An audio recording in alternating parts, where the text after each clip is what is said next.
So ito yung mga bypass hoses.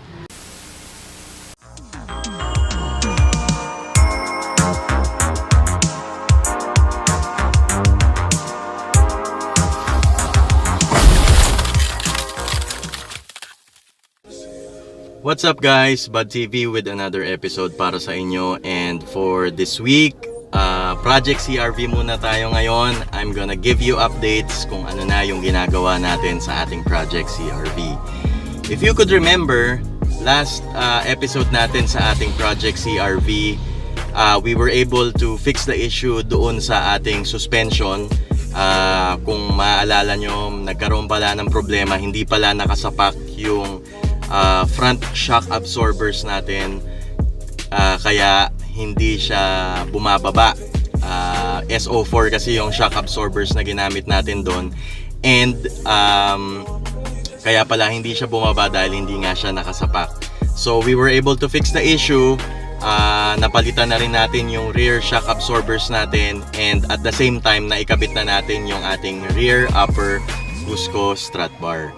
So samahan nyo ako ngayon this episode para mabigyan ko kayo ng update dito sa gagawin natin ngayon sa ating mechanicals para sa ating Project CRV. Before we start, huwag nyong kakalimutan to give this video a thumbs up, comment down below for any questions, comments, or suggestions, at huwag nyong kakalimutan to subscribe to Bud TV if you haven't subscribed to the channel yet. And huwag nyong kakalimutan to click the bell icon to get notified on our future videos para updated kayo sa ating mga videos na i-upload. And at the same time, if kayo yung CRV fanatics, Project CRV fanatics, maging updated kayo lagi pag meron tayong bagong video about them. Okay, so tara, samahan nyo na ako ngayon. Nandito tayo sa shop at mapakita ko sa inyo kung ano yung updates ang gagawin natin today sa ating Project CRV. Okay, so first thing that we need to do, since we are going to pull out yung entire cooling system natin, hinugot natin yung airbox para makita natin yung ilalim at maabot natin yung housing ng lower hoses, tsaka nung housing ng ating thermostat and yung ating thermo switch. So after that, binuksan din namin yung valve cover para ma-expose yung cam gear, kasi magpapalit din tayo ng brand new na timing belt para makasigurado na rin tayo at the same time na hindi to mapipigtas. Ayan, makikita nyo yung exposure na nung part na yun nung tinanggal natin yung airbox. So madali na nating maabot at mahugot yung mga dapat nating tanggalin habang pinupull out natin yung buong cooling system niya. Okay, so magmamanicure kami, no? Kasi ang gagawin namin dito ngayon, papalitan na rin namin yung timing belt. Ayan yung aming nail polish. So mamarkahan lang namin yung timing para masigurado namin na tama yung pagbalik namin mamaya. So ang gagawin namin dito, tinanggal namin yung head, yung valve cover, tapos yung side cover niya para makuha nga namin yung timing belt. Magpapalit na rin kami ng water pump para isahan na lang. Tapos magpapalit kami ng radiator tsaka lahat ng cooling system hoses.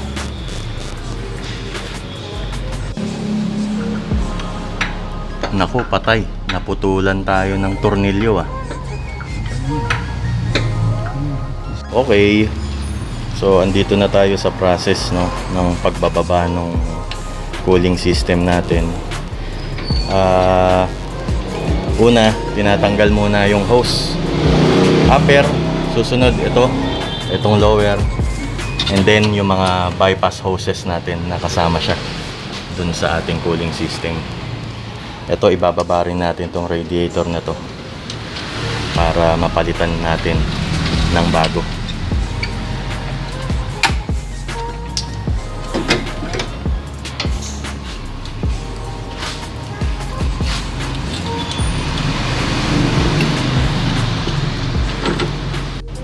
Okay, so ito yung mga parts na bago na ipapalit natin sa ating Honda CRV. So yun nga, magre-replace tayo ng radiator. Replace tayo ng radiator hose, upper and lower. Timing belt, make sure na pagdating sa timing belt kailangan original lang gamitin dahil timing belt yan. Meron tayong coolant ready to use ha, and thermostat. Meron pa mga ibang parts na on the way, so hopefully umabot para maikabit na sabay-sabay. Water pump hindi pa dumarating eh. So ito yung mga bypass hoses na kailangan namin palitan. Ayan, tinanggal na namin para maipakita as a sample para sakto yung maibigay sa amin. Okay, so na-install na namin yung radiator. By the way, this is automatic transmission, so meron siyang oil cooler.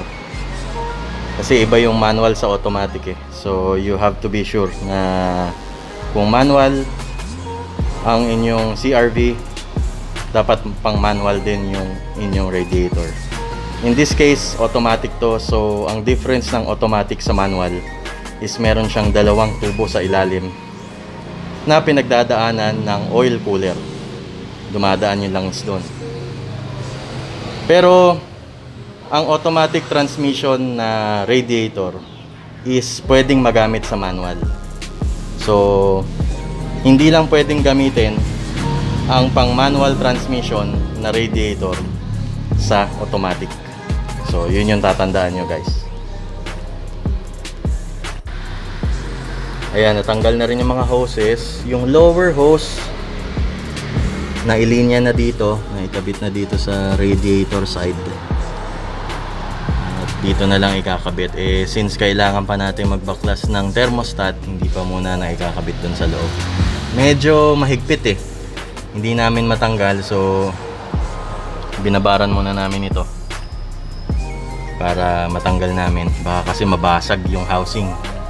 So tingnan natin kung anong mangyayari. Ayan, dumating na rin yung ating water pump. Uy, Boss Mickey, kumusta ka na? Naligaw ka.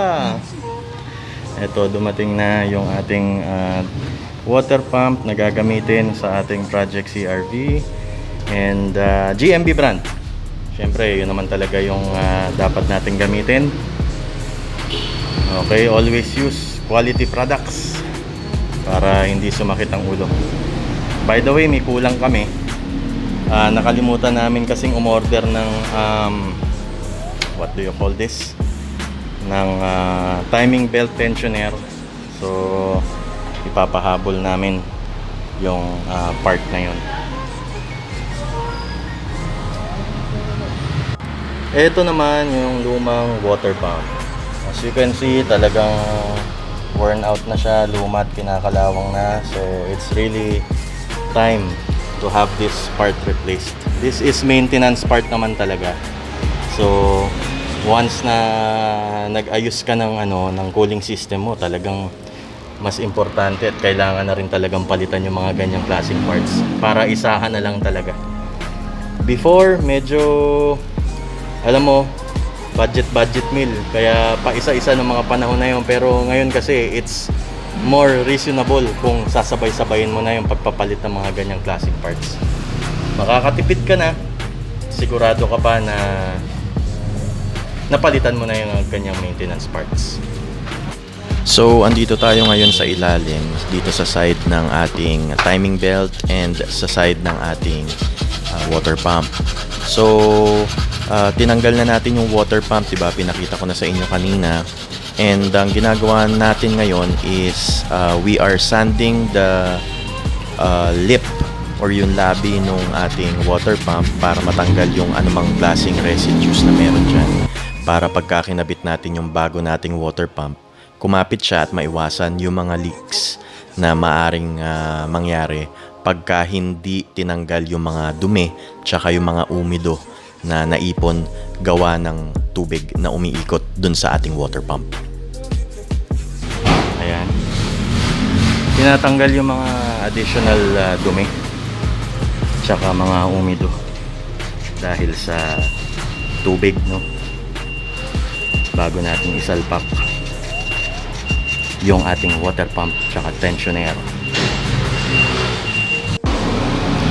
So ito nga, no, we decided to, since medyo corroded na rin yung yung thermostat housing, we decided to replace it na lang din before namin ikabit. Okay, so ayan, eto na, dumating na rin yung ating timing belt tensioner. Dumating na rin yung ating bypass hose, and etong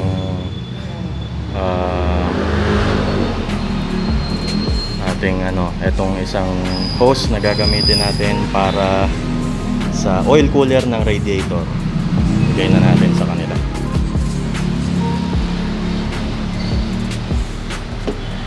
So yun nga, ito, papalit tayo housing. Palit tayo housing yan kasi corroded na talaga. Since nakatanggal na lahat, dapat palitan na rin yan.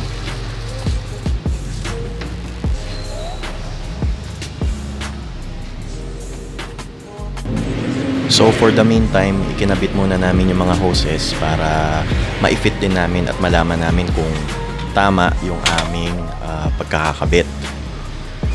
Moving on, nandito tayo sa ating cam gears at ini-install na natin yung ating brand new na timing belt at dahan-dahan kinakabit ng ating mga technicians yung timing belt to make sure na tama at hindi mawala sa timing yung ating belt. Ito yung lumang radiator. Ayan, na-pull out na natin. So copper top. So most probably ito napalitan na yan, and hindi siya napalitan ng maganda, kaya need to replace them. Tanda na rin to, so kailangan natin talagang magpalit ng bago para siguradong walang bara-bara, walang kakalakalawang.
Okay, so dito na nagtatapos yung episode natin for this week dito sa ating Project CRV. If you like it, just give it a thumbs up. Comment down below for any questions, comments, or suggestions, at huwag niyong kakalimutan to subscribe to Bud TV if you haven't subscribed to the channel yet. Tapos, huwag niyo rin kakalimutan to click the bell icon to get notified on our future videos para ma-notify kayo every time meron tayong bagong video dito sa ating channel. Maraming salamat sa mga nag-subscribe at sumusuporta dito sa ating channel. Thank you so much from the bottom of my heart, and I hope you guys keep on supporting Bud TV. So, hanggang dito na lang ulit. Magkita-kita tayo sa susunod na episode. Stay safe at lagi tayong mag-iingat. Marami pong salamat. We'll see you on the next episode. Bye-bye!